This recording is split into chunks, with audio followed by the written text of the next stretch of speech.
Wolfen's mythology, the age of fable, or stories of gods and heroes. Wait, sorry, one second, let me fix something. Oh, wait, got it. So I think I'm just going to start from the beginning. There's some really beautiful pictures in here. See? And I don't know how much I'll read. I think maybe just the introduction, perhaps the second chapter, but I'm not sure yet. But it was published in 1948, which is cool. So it's 70 years old about. I could probably do 2 chapters. Okay. We have a bunch of different stories. We have like Prometheus, Apollo, a bunch of different things. There's also, there's also some Eastern mythology and like different stuff. There's Thor. I haven't read the book either, so it should be fine.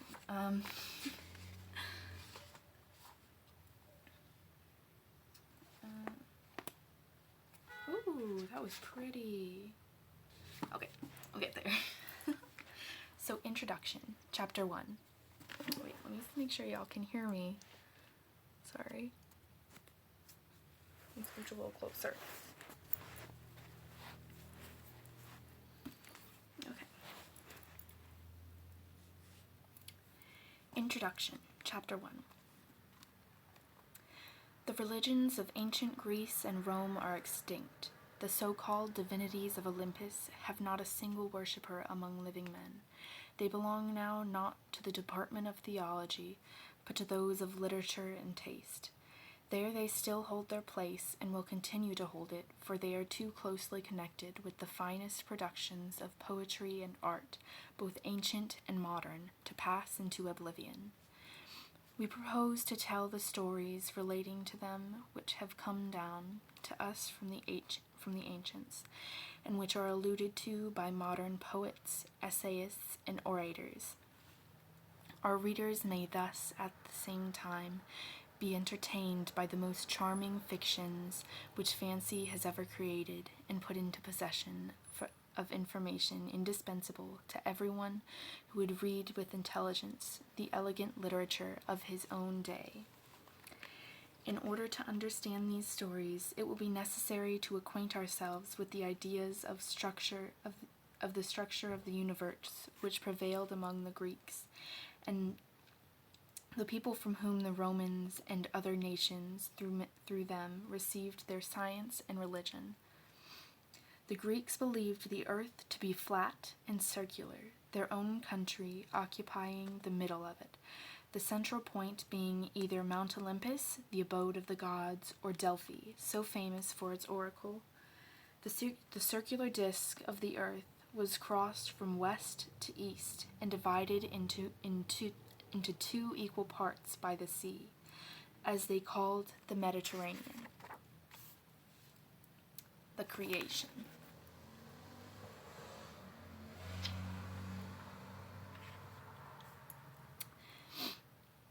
And its continuation, I don't know how to say that, Euxine, I'm gonna go with that, the only seas with which they were acquainted. Around the earth flowed the river Ocean, its course being from south to north on the western side of the earth, and in a contrary direction on the eastern side. It flowed in a steady, equable current, unvexed by storm or tempest. The sea and all the rivers on earth received their waters from it. The northern portion of the earth was supposed to be inhabited by a happy race named Hyperboreans, dwelling in everlasting bliss, in spring beyond the lofty mountains whose caverns were supposed to send forth the piercing blasts of the north wind which chilled the people of Hellas, Greece. Their country was inaccessible by land or sea. They lived exempt from disease or old age, from toils and warfare. More was given us the song of I can't say it. Hyperborean. Okay, I got it. Hyperborean. Beginning, I come from a land in the sun-bright deep, where golden gardens glow, where the winds of the north be calmed in sleep, their conch shells never blow. On the north side of the earth, close to the stream of the ocean, dwelt people happy and virtuous as the Hyperboreans. I'm having so much trouble with it. They were named the Ethiopians. The gods favored them so highly that they were wont to leave at times their Olympian abodes and go to share their sacrifices and banquets. On the western margin of the earth, by the stream of ocean, lay a happy place named the Elysian Plain, whither mortals favored by the gods were transported without tasting of death to enjoy an immortality of bliss. This happy region was also called Fortunate Fields and the Isles of the Blessed. We thus see that the Greeks of the early ages knew little of any real people except those to the east and south of their country, or near the coast of the Mediterranean. Their imagination, meantime, people of the western portion of the sea, with giants, monsters, and enchantresses, while they placed around the disk of the earth, which they probably regarded as of no great width, nations enjoying the peculiar favor of the gods, and blessed with happiness and longevity. The dawn, the sun, and the moon were supposed to rise out of the ocean on the eastern side and to drive through the air, giving light to the gods and men. The stars also, except for those forming the Wain or Bear, and others near them, rose out of and sank into the stream of ocean. There the sun god embarked in a winged boat, which conveyed them round by the northern part of the earth, back to his place of rising in the east. Milton alludes to this in his Comus. Now the gilded car of day his golden axle doth allay in the steep Atlantic stream, and the slope sun his upward beam shoot against the dusky pole, facing towards the other goal of his chamber in the east. The abode of the gods was on the summit of Mount Olympus in Thessaly. A gate, I need to drink some water, sorry, 1 second.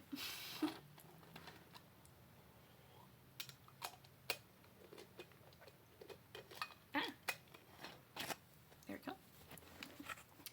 The abode of the gods was on the summit of Mount Olympus in Thessaly.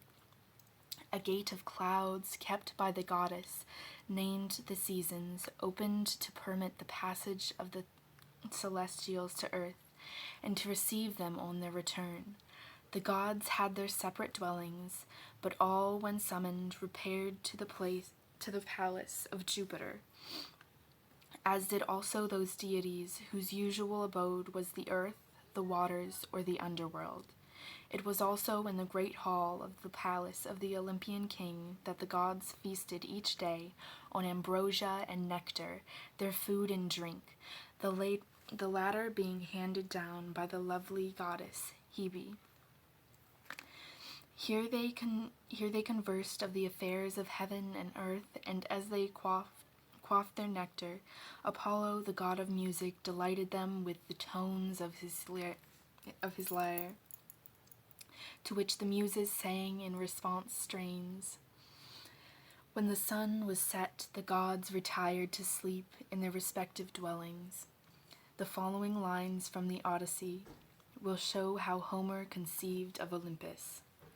So saying, Minerva, goddess azure-eyed, rose to Olympus, the reputed seat, eternal of the gods, which never storms disturb, rain-drenched, or snow invades, but calm.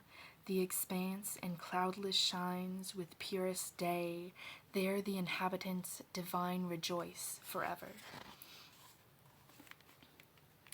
The robes and other parts of the dress of the goddesses were woven by Minerva and the Graces, and everything of a more solid nature was formed of the various metals. Vulcan was an architect, smith, armorer, chariot builder, and artist of all work in Olympus. He built of brass and houses of the gods. He made for them the golden shoes with which they trod the air or the water, and moved from place to place with speed of wind, or even thought. He also shod his brass the celestial steeds which whirled the chariots of the gods through the air, or along the surface of the sea. He was able to bestow on his workmanship self-motion, so that the tripods, chairs, and tables could move of themselves in and out of the celestial hall. He even endowed with intelligence the golden handmaidens whom he made to wait on himself. Jupiter or Jove, Zeus, though called the father of gods and men, had himself a beginning. Saturn, Kronos,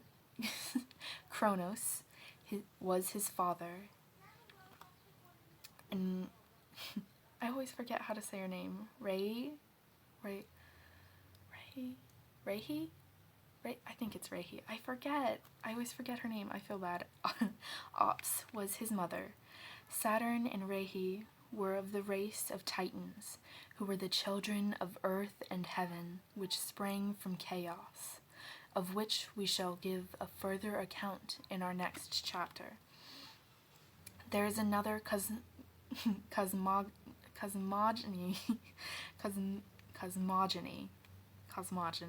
or account of the creation, according to which Earth, Erebus, and Love were the first of beings. Love, Eros, issued from the egg of night, which floated on chaos. But his arrows and torch he pierced, and vivified all things, producing life and joy. Saturn and Rehi were not the only Titans. There were others, whose names were Oceanus, Hyperion, Iapetus, and Ophion. Ophion, males, and Themis, Mnemosyne, Eurynomy, females. They are spoken of as the elder gods, whose dominion is afterwards transferred to others. Saturn yielded to Jupiter, Oceanus to Neptune, Hyperion to Apollo. Hyperion was the father of the sun, moon, and dawn. He is therefore the original sun god, and is painted with the splendor and beauty which were afterwards bestowed on Apollo. Hyperion's curls the front of Love himself. That's Shakespeare. I was just reading the note at the bottom. Okay. Ophion and I'm so bad at this one. Eurynomy ruled over Olympus till they were dethroned by Saturn and Rehi. Milton alludes to them in Paradise Lost.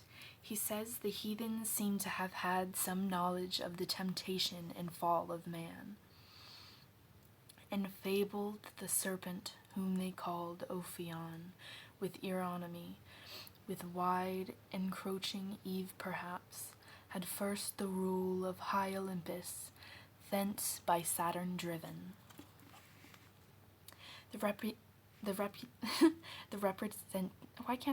Representations.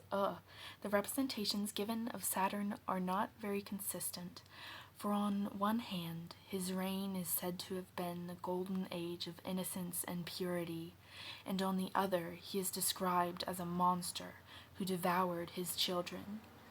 Jupiter, however, escaped this fate, and when grown up espoused Metis, Prudence, who administered a drought of Saturn, which caused him to disgorge his children. Jupiter with his brothers and sisters now rebelled against their father, Saturn, and his brothers, the Titans. vanquished them and imprisoned some of them in Tartarus, inflicting other penalties on others. Atlas was condemned to bear up the heavens on his shoulders, on the betrothment of Saturn, Jupiter, with his brothers Neptune, Poseidon, and Pluto, divided his dominions. Jupiter's portion was the heavens, Neptune's the ocean, and Pluto's realms of the dead. Earth and Olympus were common property. Jupiter was king of gods and men. The thunder was the thunder was his weapon, and he bore a shield called Aegis, made for him by Vulcan. The eagle was his favorite bird and bore his thunderbolts. Juno, Hera, was the wife of Jupiter and queen of the gods. Iris, the goddess of the rainbow, was her attendant and messenger. The peacock was her favorite bird. Vulcan, Hephaestus, the celestial artist, was the son of Jupiter and Juno. He was born lame, and his mother was so displeased at the sight of him that she flung him out of heaven. Other accounts say that Jupiter kicked him out for taking part with his mother in a quarrel which occurred between them. Vulcan's lameness, according to his account, was the consequence of his fall. He was a whole day falling, and at last alighted in the island of Lemos, which was thenceforth sacred to him. Milton alludes to this story in Paradise Lost, Book 1. To noon he fell, from noon to dewy eve, a summer's day, and with the setting sun, dropped from the zenith like a falling star on Lemos, the Aegean's isle. Mars, Ares, the god of war, was the son of Jupiter and Juno. Phoebus, Apollo, the god of archery, prophecy, and music, was the son of Jupiter and Lanton. The brother of Diana, Artemis, he was the god of the sun, and as Diana, his sister, was the goddess of the moon. Venus, Aphrodite, the goddess of love and beauty, was the daughter of Jupiter and Dione. Others say that Venus sprang from the foam of the sea. The zephyr wafted her along the waves of the Isles of Cyprus, where she was received and attired by the seasons, and then led to the assembly of the gods. All were charmed with her beauty, and each one demanded her for his wife. Jupiter gave her to Vulcan, in gratitude for the service he had rendered in forging thunderbolts. So the most beautiful of the goddesses became the wife of the most ill-favored of the gods. Venus possessed an embroidered girdle called cestus, which had the power of inspiring love. Her favorite birds were swans and doves, and the plants sacred to her were the rose and the myrtle. Cupid, Eros, the god of love, was the son of Venus. He was her constant companion, and armed with bows and arrows, he shot the darts of desire into the bosoms of both gods and men. There was a deity named Anteros. Sorry, there was wind. Freak me out.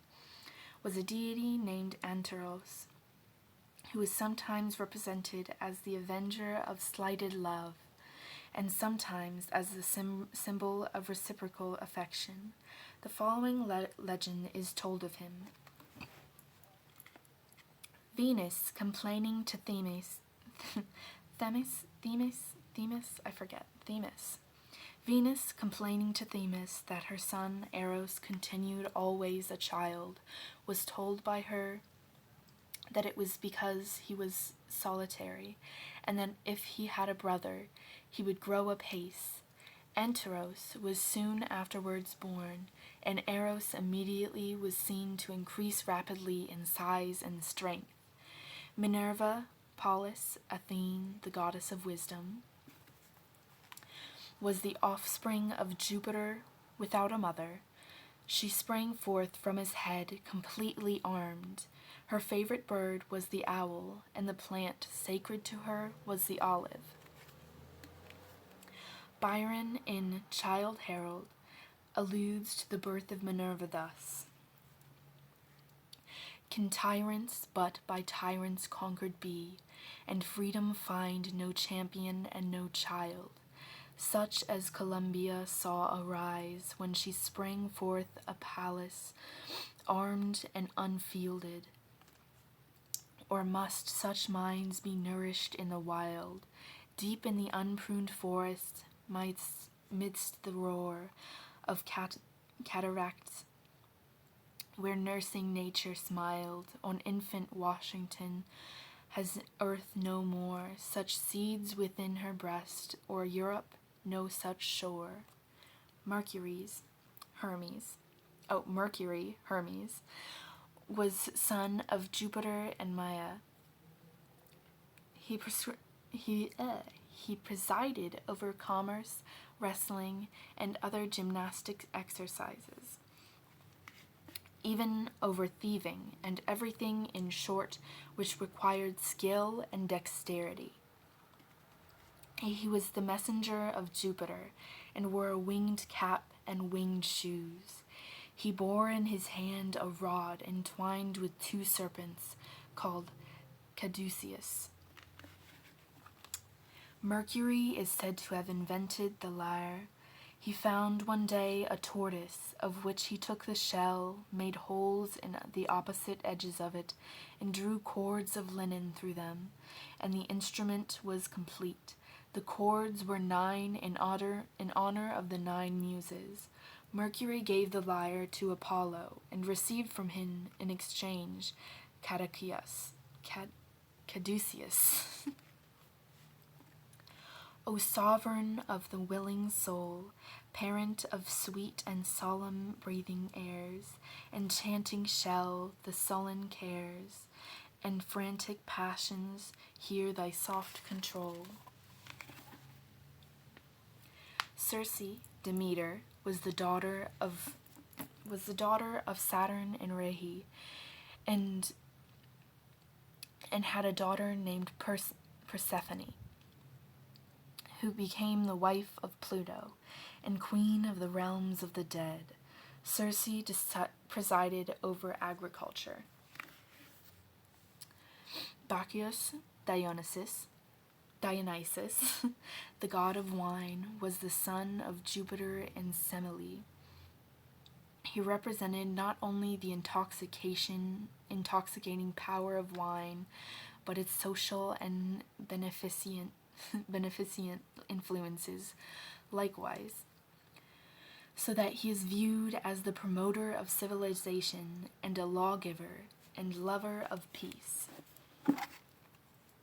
The Muses were the daughters of Jupiter and Memory. They presided over song and prompted the memory. They were 9 in number, to each of whom were assigned the precedence over some particular department of literature, art, or science. Calliope was the muse of epic poetry, Clio of history, Euterpe of lyric poetry, Melpomene of tragedy, Terpsichore of choral dance and song, Erato of love poetry, Polyhomnia of sacred poetry, Urania of astronomy, and Thalia of comedy. The Graces were goddesses presiding over the banquet, the dances, and all social enjoyments of elegant arts. They were 3 in number. Their names were Irphosine, Aglania, and Thalia. Spencer describes the office of the Graces thus: These three on men all gracious gifts bestow, which deck the body or adorn the mind, to make them lovely or well-favored show, is comedy, carriage, entertainment kind, sweet semblance, friendly of offices that bind, and all the compliments of courtesy. They teach us how to each degree and kind we should ourselves demean to low, to high, to friends, to foes, which skill man call civility. The fates were also three, Clotho, Lachesis, and Entropus. Their office was to spin the thread of human destiny, and they were armed with shears, with which they cut it they cut it off when they pleased. They were the daughters of Themis, Law, who sits by Jove on his throne to give him counsel. The Erinyes, or Furies, were three goddesses who punished by their secret things the crimes of which who escaped or defied public justice. The heads of the Furies were wreathed with serpents, and their whole appearance was terrific and appalling. Their names were Alecto, Tisiphone, and Megara. They were also called Eumenides. Nemesis was also an avenging goddess. She represented the righteous anger of the gods, particularly towards the proud and insolent. Pan was the god of flocks and shepherds. His favorite residence was in Arcadia. The satyrs were deities of the woods and fields. They were conceived to be covered with bristly hair, their heads decorated with short sprouting horns, and their feet like goats' feet. Momus was god of laughter, and Plutus was the god of wealth. And then we're moving to Roman divinities. The precedings are Grecian divinities. They were received also by the Romans. Sorry, I got lost. Those which follow are particular to Roman mythology. Saturn was an ancient Italian deity. It was attempted to identify him with the Grecian god Kronos, and fabled that after his dethronement by Jupiter, he fled to Italy, where he reigned during what was called the Golden Age, in memory of his beneficent dominion. The feast of Saturnalia was held every year in the winter season. Then all public business was suspended. Declaration of war and criminal executions were postponed. Friends made presents to one another, and the slaves were indulged with great liberties. A feast was given to them, at which they sat at table, while their masters served them, to show the natural equality of men, and that all things belonged equally to all in the reign of Saturn. Faunus, the grandson of Saturn, was worshipped as the god of the fields and shepherds, and also as a prophetic god. His name, in the plural, fauns, expressed a class of the gamesome deities like the satyrs of the Greeks. Quirinus was a god of war, was a war god, said to be no other than Romulus, the founder of Rome, exalted after his death to a place among the gods. Bellona, a war goddess, Terminus, the god of landmarks. His statue was a rude stone or post, set in the ground to mark the boundaries of fields. Pales, the goddess presiding over cattle and pastures. Pomona presides over fruit trees. Flora, the goddess of flowers. Lucina, the goddess of childbirth, Vesta, the Hestia of the Greeks, was a deity presiding over the public and private hearth. A sacred fire tended by 6 virgins, priestess called Vestals, flamed in her temple, as the safety of the city was held to be connected with its conservation. The neglect of the virgins, if they let it out, was severely punished, and the fire was rekindled from the rays of the sun. Liber is the Latin name of Bacchus, the Mulciber of Vulcan. Janus was the porter of heaven. He opens the year, the first month being named after him. He is the guardian of gates, on which account he is commonly represented with 2 heads, because every door looks 2 ways. His temples at Rome were numerous in wartime. In wartime, the gates of the principal one were always open; in peace they were closed. But they were shut only once between the reign of Numa and that of Augustus.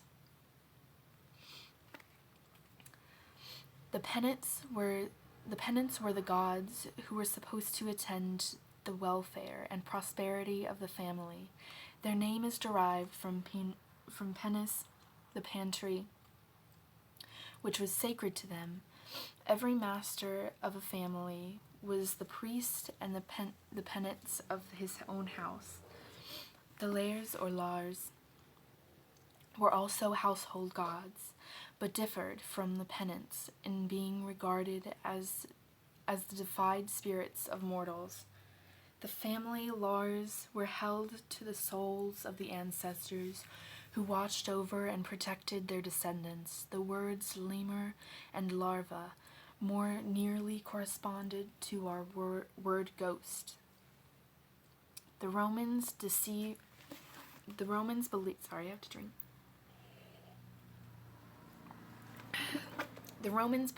that every man had his genius and every woman her Juno. That is, a spirit who had given them being and was regarded as their protector through life. On their birthdays, men made offerings to their genius, women to their Juno. A modern poet thus alludes to some of the Roman gods. Pomona loves the orchard, and Liber loves the vine, and Pales loves the straw-built shed, warm with the breath of kine, and Venus loves the whisper of plighted young and maid, in April's ivory moonlight, beneath the chestnut shade. That's by Macaulay, Prophecy of Cappius. It is to be observed that in proper names, the final E and O, that's just a note of the language. Oh, and that's it. Then we're down to chapter 2. Look at that, isn't that beautiful? Love that. The next chapter is Prometheus and Pandora. And then there's plenty of others. I think I'm going to stop there because my throat's starting to hurt a little bit. But, yeah. That's all. I really love the pictures in here. They're really pretty. Like there's sketches and stuff. And then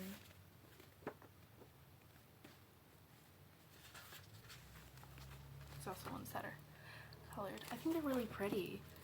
The book was made a really long time ago, like 70 years, I think. Or was it? 1948. So it's pretty old. I really love old books. They're so nice. Yeah. Okay, that's all. I'm gonna go now. Bye.